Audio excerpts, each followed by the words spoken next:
Hello everybody, my name is Mars, you can call me MG if you'd like, and it seems like spring has finally sprung here in Philadelphia, so to celebrate that, today I will be doing the spring cleaning book tag. This is a very old tag. I remember watching videos of this years and years ago, and then it kind of just like popped into my head like, hey, remember that tag that you saw people doing before you even had a channel? You should do that. So I went to go look for the original video, and it seems that that is no longer available, and there are several different versions of this tag kind of floating around. So the version that I'm doing has 7 questions, so I've got quite a few books to show you and talk to you guys about, so let's just hop right into that. So question 1 is the struggle of getting started. What is a book that you have struggled to begin with because of its size? And that is 1000% The Sweet Farthing by Libba Bray. This is the third and final book in the Gemma Doyle series, and I really enjoyed the first 2 books. You have what is it called? A Great and Terrible Beauty is the first book. Really enjoyed that. The second book, Rebel Angels, slightly less, but I still had a good time with it. And then I picked this up at a thrift store a few months ago for like $5, and it's massive. I don't know if this would have been more approachable if I had found it in paperback, because I did read the first 2 books in paperback. This is hardcover. Hardcovers tend to be bigger, but like, it also has over 800 pages, I think. Yeah, 819. Why does a book need to be this long? I say, having read books like Priory of the Orange Tree and A Day of Fallen Night and absolutely loved those and understood why they're so long. Anyway, yeah, I will be reading this hopefully in March. It is on my TBR, but in this first week and a half before I film this video, I have not yet gotten to it because I've been putting it off, understandably. Also, this copy has deckled edges, and I don't like deckled edges, so that's another reason why I'm just like, I don't want to read it because of this thing. But I am looking forward to finishing out this trilogy and seeing how everything ends. So I will, if things go according to plan, be finishing this soon. I just have really been putting it off for quite a while. Next is Cleaning Out the Closet, a book that you want to unhaul. And I thought I was going to struggle with this one at first because I'm usually pretty good about getting rid of books that either I DNF or I read and I don't really want to keep them. I just kind of get them out immediately. But for some reason, this one has been lingering for months. And that is Into the Drowning Deep by Mira Grant. I think because I put it with my other donations that I have, because I did kind of like a declutter, actually cleaning out a closet full of totes of random junk. And I've had this with that stuff. I kind of keep forgetting about it, and I have every opportunity to get rid of it. I have so many little free libraries in my area. I walk by several on my way to and from work, so pretty much every single day of the week, and I just keep forgetting to grab this book and pop it in one of them. So it's just lingering. I picked this up in the beginning of January and DNF'd it after having previously read it many years ago. I decided this time around it's not really for me. I don't want to keep it on my shelves. It's lingering and I need to get rid of it.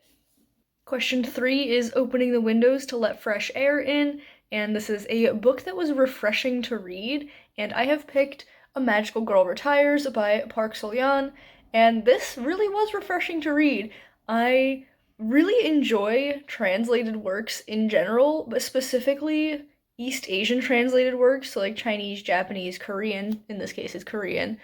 I feel like it's just a different canon than Western literature, like the literary expectations, tropes, things like that are just different, and I enjoy them so much. This was very fast, very fun to read. It's only like 100 something pages, and it's about a woman who is severely depressed and she's going to off herself, but she is saved by a magical girl who's like, hey, you're a magical girl and I need your help to save the world.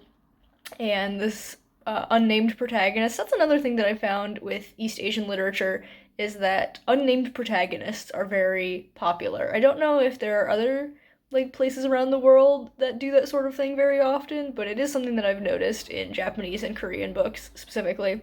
Um, but she's like, all right, I guess I'll do this because I've got nothing else going on in my life. And it was just really fun and a little bit silly, a little bit satirical, but I had a good time. And also, it's just beautiful. Look at this cover. And then you take the dust jacket off, and it's just the full art. And that is absolutely stunning.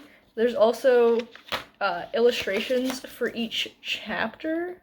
So if I can find one, for example, there's that. Here she is with a credit card. Yeah, I had a really good time, and I definitely would consider reading this book to be refreshing. This next one is a little bit iffy on my answer, but it is Throwing Out Unnecessary Knickknacks, a book in a series that you don't think was necessary. And I don't know if I consider this to be unnecessary in the series, but it's definitely my least favorite book in the series. And it's from one of my favorite series of all time, but I've talked about not liking this book before. That is Eric's Ransom by John Flanagan, book 7 of the Ranger's Apprentice series. It's book 7 publication order, but it does come earlier chronologically. I think it's the 4th or 5th book chronologically? Maybe? I don't remember. It's been a minute since I have read these books. I've read them like a million times in my life, but it's been a few years since my last reread, so maybe I should. No, I can't commit to that right now. I can't commit to a reread of all of these books. Anyway, I just don't like this book. I feel like I enjoy desert setting fantasy, but this book just doesn't do anything interesting with it. It's very bland, and also the characters are all just suffering the entire time, and it makes me very upset to read. So I really don't like this book, despite the fact that I absolutely adore the series as a whole.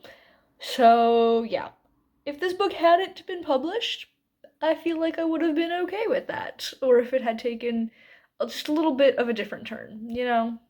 Question number 5 is Polishing the Doorknobs. What is a book with a clean finish? And I'm going with The Last Wish by Andrzej Sapkowski. This is actually a collection of short stories, but I really like the way it is, like, formatted and set up.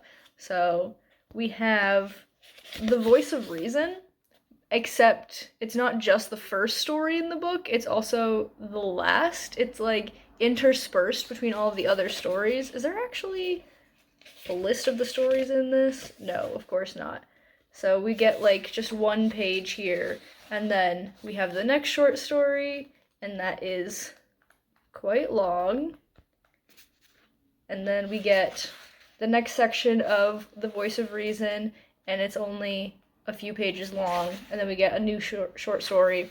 And I thought that was so interesting. And having since read the second short story collection in this book, I can say that I definitely prefer this one, not by a large margin, but I still think this one is more interesting, in my opinion, because of the way it's structured. So I am very happy to have finally begun my Witcher journey. Now that I've read the first 2 short story collections, I can move on and read the first novel, Blood of Elves, which I own in this same edition, so it'll look nice next to it on the shelf, and that's going to be a very exciting time. Next up, we have Reaching to Dust the Fan, a book that tried too hard to relay a certain message. And I am going to go with Blood Over Brighthaven by M.L. Wong. I enjoyed this book. I had a really good time with this. I thought it was, for the most part, very well done. I enjoyed the world and the magic and the characters. I just feel like it was a little heavy-handed in its themes and messages, and that's not a terrible thing. Like, that's totally fine. It was just a little bit silly sometimes. I was like, okay, I get it. So yeah, I actually have a vlog for this book because this was my pick for January and February for my own book club, the Honeybee Society, where we read dark academia books, one every 2 months. And so I will try and remember to leave a link down below to this vlog if you are interested in watching that and getting a little bit more of a play-by-play on my thoughts for this book. And finally, we have the last question, question 7, and that is the tiring yet satisfying finishing of spring cleaning, and that is to find a series that was tiring yet satisfying to get through. And I'm going to go with His Dark Materials by Philip Pullman. I have these beautiful editions. I found books 2 and 3 at a thrift store for like $2 each, so then I ordered the first one online. I think I found it for like $10, which is still kind of a steal, but they are absolutely stunning. They've got ribbon bookmarks, and I'm just kind of obsessed with them. They look so good on my shelf, but this was definitely a bit tiring to get through. I binged this series, which I did a vlog for that as well because I love binging series. Haven't done it in a while. Definitely want to bring that back soon, but I'll try and remember to link this down below as well. And it was good to start. I was really enjoying The Golden Compass, and then I got to, ooh, excuse me, I got the hiccups. I got to book 2, The Subtle Knife, and I felt like it started to drag a little bit. Not the story itself, but like just maybe binging this particular series was not the best idea, but I was already in it.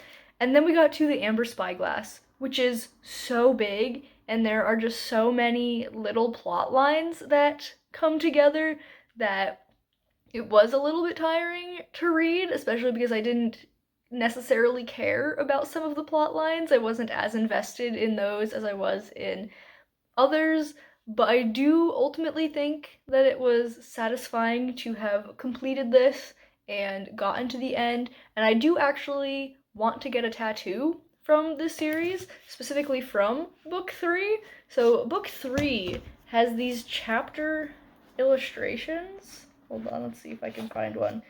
Was I smart enough to bookmark one with the ribbon bookmark? Well, it would help if I could actually get to it. No, I was not. Okay. Let's see. Is there a table of contents so I can show you specifically the one that I want? Yes. Okay.